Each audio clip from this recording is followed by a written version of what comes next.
नमस्कार सर्वांना, श्री स्वामी समर्थ. तर आता बघा, घटस्थापना करून तरी 6-7 दिवस झालेले आहेत आणि बऱ्याच जणांचे घट अजूनही उगवलेले नाहीत. आणि जे काही धन आहे त्याच्यामध्ये थोडंफार उगवलेलं आहे आणि बाकी धनाला बुरशी येत आहे. तर बुरशी ही कशामुळे येत आहे आणि आपण घटस्थापना करताना काही चुका झालेल्या आहेत का आपल्याकडून? तर सध्या बघता वातावरण तर एवढं खराब आहे की भरपूर असा पाऊस आहे. दसऱ्यामध्ये असं कधीच होत नाही की एवढा असा पाऊस लागून राहत नाही. म्हणजे पडतो पाऊस, पण तो थोड्या प्रमाणात असतो. पाऊस अजिबातच उघडत नाही आणि ऊनही येत नाही. त्यामुळं हवेमध्ये उष्णता अजिबातच नाही आहे. त्यामुळे ही धन उगवायला आपल्याला थोडासा वेळ लागतो या. आणि जास्त वेळ धन त्याच्यामध्ये राहिल्यामुळं धनाला थोडीशी बुरशी येत आहे. आता बघा, आपण उन्हाळ्यामध्ये मटकी मोड आणतो घरामध्ये भिजवून, त्याला पटकन मोड येतात भरपूर असे. आणि पावसाळ्यामध्ये काय होतं, मोड यायला थोडासा वेळ जातो आणि जास्त वेळ म्हणजे कापडामध्ये बांधून ठेवलं तरी ती थोडंसं धान्य आहे ते थोडंसं चिकट होतं, कारण उष्णतेची थोडीशी गरज असते मोड येण्यासाठी.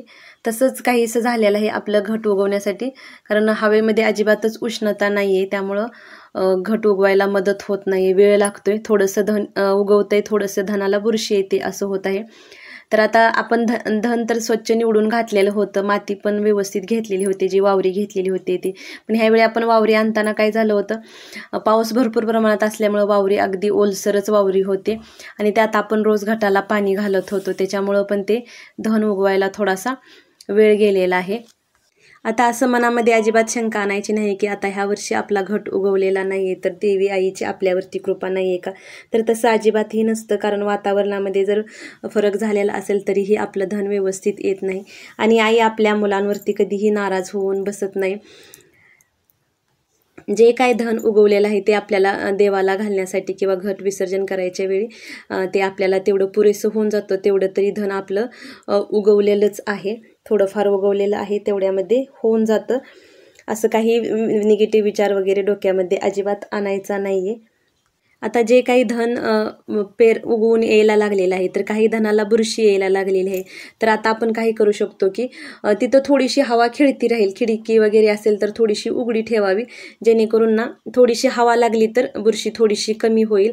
असं जास्त दमट वातावरण असेल तर बुरशी जास्त प्रमाणात येते, तर ती एक आपण काळजी घेऊ शकतो. किंवा घरामध्ये जे आपण घरामध्ये हळद बारीक केलेली असते का नाही, हळकुंड बारीक केलेली, ती हळद जर वरून भुरभुरली ना, तरीही काय होतं, हळद ही अँटीफंगल असतं, त्यामुळं जी बुरशी आहे ना ती थोडीशी कमी प्रमाणात होते. थोडीशी पूर्ण घटावरती घरातील हळद, बाहेरची हळद आणून आपण ते टाकायची नाही, कारण त्याच्यामध्ये केमिकल मिक्स असतं.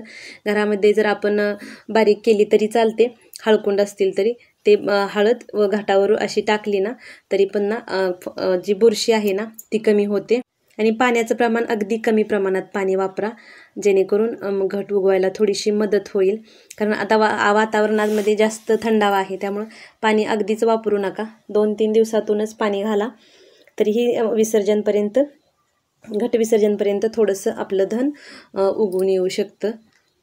आणि घटाला ज्या आपण फुलांच्या माळा घातलेल्या आहेत ना, त्या अगदी घटावरतीच अशा हे राहतील अशा घालू नका, म्हणजे त्याचं माळेचं ओझं घटावरतीच पडेल. असं अगदी आतराळी राहतील अशा ठेवा, म्हणजे की त्यानं ही बुरशी पकडली जाते या घटाला.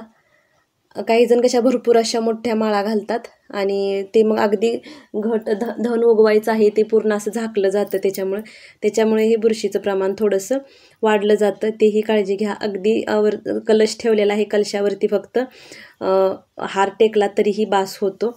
अशा पद्धतीने तुम्ही हार घालून घ्या. आणि आता इथून पुढच्या वर्षी जर असं वातावरण झालं तर आपण काही गोष्टींची काळजी घ्यायची, जेणे की वावरी आपण अगोदर आणून ठेवायची, ती पूर्ण अशी सुकली जावी अशा पद्धतीनं वावरी आणून ठेवायची अगोदरच. आणि पाण्याचं प्रमाण अगदी कमी प्रमाणात घालायचं. आणि पहिल्या दिवशी आपण ज्या दिवशी घट बसवतो त्या दिवशी एक रात्र घट हा झाकून ठेवायचा. आता आपण घट झाकून ठेवू शकत नाही, झाकला तर घटाला जास्तच बुरशी येईल. त्यामुळे आता झाकायची चूक करायची नाही. पण पुढच्या वर्षी तर आपण तसं करू शकतो, ज्या दिवशी आपण घट बसवतो त्या दिवशी घट हा झाकून ठेवायचा पहिल्या दिवशी. आणि जे धन आहे ते काय करायचं, सकाळी पाण्यामध्ये घालून ठेवायचं आणि मग आपण सायंकाळी घट बसवताना घटामध्ये ते घालून घ्यायचं. मग हे आपलं धन आहे ते अगदी छान असं उगवून येतं.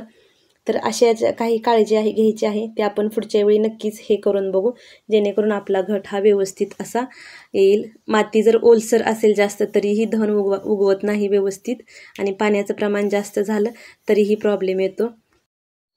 कसा वाटला व्हिडिओ कमेंट करून नक्की सांगा, आणि चॅनलवरती जर नवीन असाल तर चॅनलला सबस्क्राईब नक्की करा.